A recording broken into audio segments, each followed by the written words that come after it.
میں بتاتا ہوں آپ کا جواب. 2 سوال پوچھے میرے بھائی نے, حمل روکنا جائز ہے یا نہیں ہے, یہ پوچھا ہے انہوں نے. دوسرا پوچھا کہ تربیت کی نیت سے حمل روکنا. حمل روکنا صرف ایک صورت میں جائز ہے, وہ صورت یہ ہے کہ عورت کی صحت بہت خراب ہو. یہ بات خوب سمجھ لو کہ عورت کی صحت حمل روکنے سے خراب ہوتی ہے, بچے پیدا ہونے سے خراب نہیں ہوتی, کیونکہ بچے پیدا ہونا یہ نیچرل ہے. کوئی بھی نیچرل پروسیس ایسا نہیں ہے جو آپ کی صحت کے لیے نقصان دہ ہو. تو پہلے زمانے میں جو خواتین کی لمبی لمبی عمریں ہوتی تھیں, اس کی ایک بہت بڑی وجہ ہوتی پراپر بچے پیدا ہوتے رہتے تھے, تو جوان رہتی تھی دیر تک.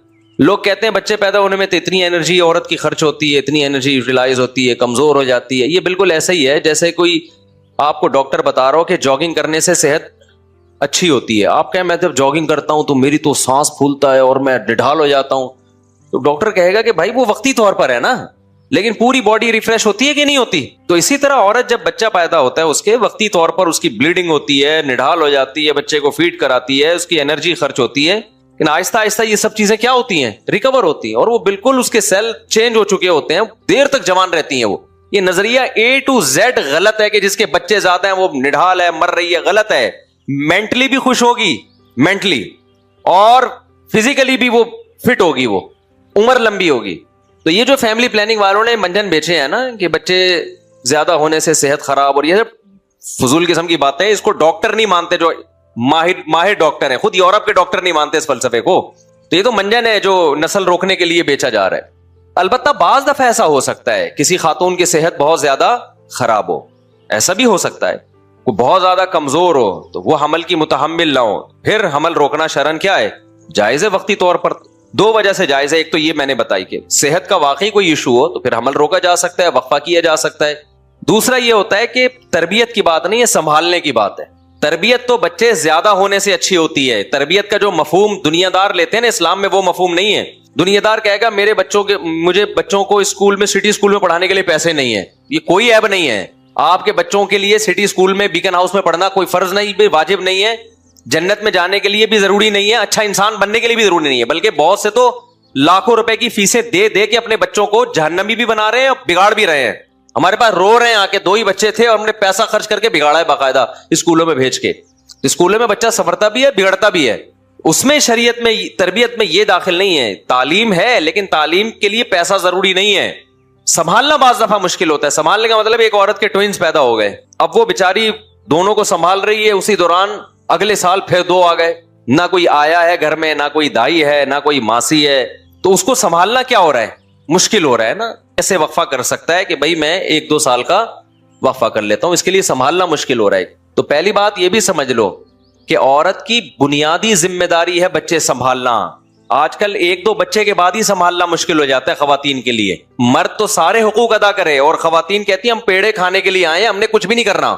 یورپ میں جہاں عورتیں بچے نہیں پیدا کر رہی نا, وہاں پھر سارا گھر, گیس بجلی کا بل بھی عورت نے سنبھالا ہوا ہے. وہ تو پھر نیچر سے بالکل ہی ہٹ گئی نا. اب ہماری خواتین آدھا سسٹم یورپ کا لے رہی ہیں کہ جی ان کے ہاں بچے نہیں ہوتے, ماڈرن قسم کی خواتین ہیں, تو بھائی ان کے ہاں تو شوہر خرچہ بھی نہیں اٹھاتا. تو آدھا سسٹم یورپ سے لیا جا رہا ہے, آدھا ہمارا والا. یا تو بھائی پوری پھر یورپ جیسے ہی بن جاؤ, پھر وہاں تو یہی ہے کہ شادیاں بھی نہیں ہوتی, گھر بھی نہیں ہوتا, ساس بہوؤں کا سیٹ اپ ہی ختم ہو گیا. وہاں تو مرد ایک چائے کی پیالی اپنی بیوی کو نہیں کھلاتا, وہاں تو پھر بیوی ایک ہوتی ہے, گرل فرینڈز 10-10 ہوتی ہیں. وہاں تو پھر مادر پدر آزاد ہے, پھر بڑھاپے میں کتے ہیں, کتے پالے جاتے ہیں, کتوں کو کھلایا جاتا ہے, کتوں سے محبت کی, سارا سیٹ اپ کی ایسی کی تیسی ہو گئی. اور اگر آپ مسلمان ہو بھائی, اس سیٹ اپ پہ نہیں چل سکتے تو سیدھا سیدھا نسل بڑھاؤ. یہ اللہ نے آپ کی ذمہ داری, عورت کی شریعت کی طرف سے بھی, فطرت کی طرف سے بھی ذمہ داری ہے. اور یہ بچے آپ کو پالنے ہیں, آپ کی ذمہ داری ہے. یہ مرد کی ذمہ داری ہے, وہ آپ کو چھت دے, آپ کے سارے حقوق پورے کرے, آپ کے لیے ٹھوکریں کھائے, باہر جائے, پیسہ کما کے لائے, اور ان بچوں کی تربیت کی کوشش کرے, ان پہ پیسہ خرچ کرے. یہ مرد کی ذمہ داری. عورت کی ذمہ داری کیا ہے, نسل بڑھانا بھی اور ان بچوں کو سنبھالنا بھی, جب تک کہ وہ اپنے قدموں پہ کھڑے نہیں ہو جاتے. تو یہ کام کرنا ہے. ہاں بہت زیادہ بغیر وقفے سے ہوتے ہو تو بعض دفعہ یہ کام مشکل ہو جاتا ہے, تو اس میں وقفہ کرنے میں شرعن کوئی حرج نہیں ہے. تو یہ 2 قسم کے وقفے تو ہیں. باقی جو وقفے ہیں یا تو تربیت کی نیت سے کیے جاتے ہیں, تو یہ بالکل غلط ہے. بچے خود ایک دوسرے کی تربیت کر رہے ہوتے ہیں. بچے کو قریب العمر بہن بھائی چاہیے, نہیں ملے گا تو ڈسٹرب ہوگا, وہ اس کی تربیت اچھی نہیں ہوگی, بگڑنے کا چانس زیادہ ہوگا, وہ گلی محلے کے بچوں میں کھیلے گا جا کے. دوسرا ایک مسئلہ ہوتا ہے غربت, اچھے اسکولوں میں نہیں پڑھا سکتے, پیسے نہیں ہیں, پیسوں کے خوف سے بچوں کی نسل روکنا یہ بھی کیا اسلام میں حرام اور ناجائز ہے. اور جن کنڈیشن میں نسل روکنا جائز ہے ان میں بھی وقتی طور پہ روکنا جائز ہے. آپریشن کر کے بچے کی پیدائش کا امکان ہی ختم کر دینا یہ ہر صورت میں حرام ہے, کیونکہ تغییر خلق اللہ میں آتا ہے. بتائیں کیا پوچھ رہے تھے؟ نہیں, نسل نہیں روک سکتے, انکم کم ہے, اخراجات زیادہ ہیں, پھر بھی نسل نہیں روک سکتے. اس میں کافر اور مسلم میں فرق ہے. کافر تو کیلکولیشن کرے گا بیٹھ کے, اسلام میں اس کی اجازت نہیں ہے کہ بچوں کی پیدائش میں آپ کیلکولیٹر لے کے بیٹھے ہیں. یہ اس میں توکل کرنا, بعض چیزوں میں اللہ پہ اعتماد کرنا فرض ہے. چلیں جی, ہاں ہر مہینے قسطوں میں بھی زکات نکال سکتے ہیں, حساب ایک دن کر لیں پھر قسطوں میں نکالتے رہیں. مہنگائی کے حساب سے نکاح اور آسان ہو گیا ہے.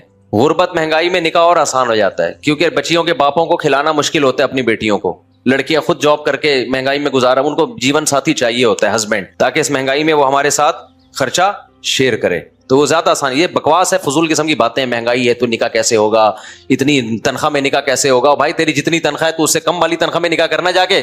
ابے تمہاری 50,000 تنخواہ ہے تو تم اس لڑکی سے شادی کرو جس کے باپ کی 25,000 تنخواہ ہے. وہ 25,000 میں 6 بیٹیوں کو کھلا رہا ہے تو تم 50 میں اس کی ایک کو نہیں کھلاؤ گے؟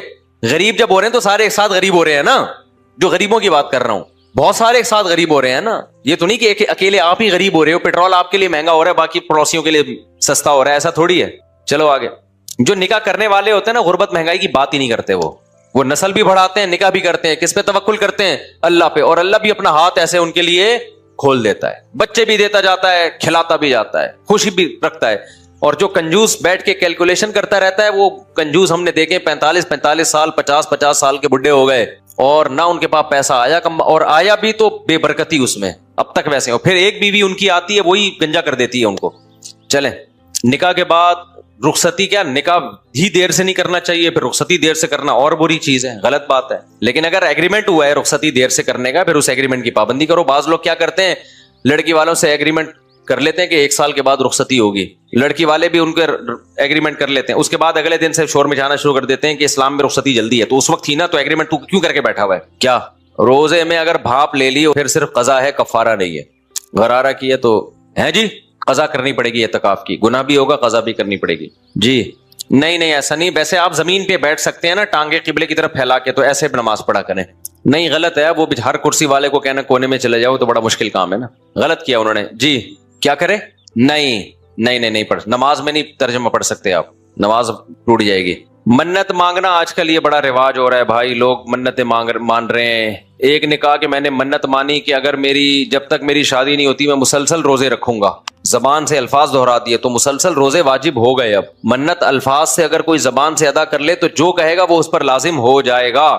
تو اپنی جانوں پہ رحم کرو, اپنے اوپر ایسی پابندیاں مت لگایا کرو. سمجھتے ہو, دربار پہ دیکھ کی منتیں نہیں ہوتی پوری, وہ جائز نہیں ہے. کہہ رہے منت مانی میرا فلاں کام ہو گیا تو دربار پہ دیکھ چڑھاؤں گا, وہ تو دیکھ والا لطیفہ آ گیا. پھر ایک آدمی نے منت مانی, دریا میں ڈوب رہا تھا, لوگوں نے کہا منت مان لے دیکھ کھلاؤں گا. وہ کنجوس ڈوبنے لگا تو پھر اس نے مان لی کہ اللہ جب تو نے مجھے نکالا تو میں ایک دیکھ چاول کی کھلاؤں گا. دیکھے لہر آئی, باہر نکلا, جیسی باہر آیا کہہ رہے کیڑی دیکھ. دوسری لہر آئی اندر, جیسی اندر گیا کہہ رہے بھائی میں پوچھ رہا تھا میٹھے چاول کی کہ مرچوں والے چاول, پوچھنے تو دیتے مجھے.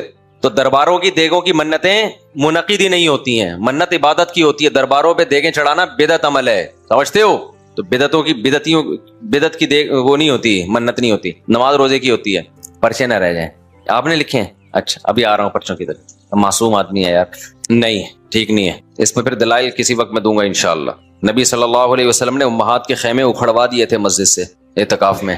آگے چلو بھائی, کیا جو پیسہ آپ نے لینا ہے اس کی زکات دینی پڑے گی, جو دینا ہے اس کو مائنس کرنا پڑے گا. سمجھتے ہو؟ ہے جی نہیں غلط ہے. اور چھوڑ بھائی, بعض لوگ کہتے ہیں کہ جی قرآن بغیر سمجھے پڑھنا بالکل بیکار ہے. ایسا بالکل غلط ہے. نبی صلی اللہ علیہ وسلم نے فرمایا جس نے قرآن کا 1 حرف پڑھا 10 نیکیاں, 3 حروف پڑھے 3 نیکیاں. تو اس میں مثال آپ نے الف لام میم کی دی ہے, جو حروف مقطعات ہیں جن کا کوئی مطلب ہے ہی نہیں. جس سے پتا چلا کہ وہ حروف, وہ آیتیں جن کا کوئی مطلب ہی نہیں ہے, ان کے پڑھنے میں بھی ثواب ہے. تو اس کے بغیر سمجھے بھی قرآن پڑھنے میں ثواب ہے. باقی سمجھ کے بھی پڑھنا چاہیے, لیکن سمجھ کے پڑھیں کس سے؟ ہر آدمی کی سمجھ اپنی ہے. جب تک کوئی ریلائبل عالم نہ ہو, پراپر علم حاصل نہ کیا ہوا ہو, تو اس سے جب تک نہیں پڑھیں گے, ادھر ادھر سے سمجھنے کی کوشش کریں گے. وہ نام قرآن کا لگا رہا ہوگا بندہ, لیکن وہ اپنے نظریات ٹھوس رہا ہوگا آپ کے اوپر. وہ ایک دیہاتی کا قصہ ہے کہ اس کو مسائل آتے نہیں تھے, تو ایک بندہ مر گیا تو اس نے کہا کہ بھائی, اس کی ماں آئی نا, کہتی ہے کہ بھائی مجھے ساری وراثت چاہیے. اس نے فتویٰ لکھ دیا کہ ساری وراثت کس کی ہے؟